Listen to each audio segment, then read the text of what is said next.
Hey, what's up guys? So in this video we will see how to clone apps on the Poco X6.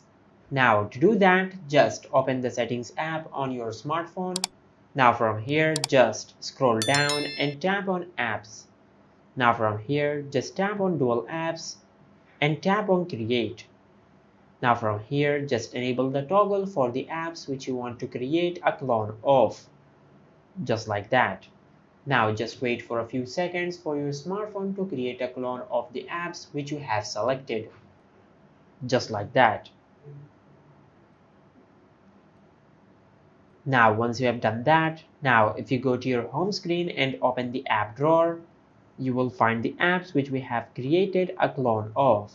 And as you can see, the cloned version has an icon at the bottom left corner to indicate that this is the cloned version of the original app.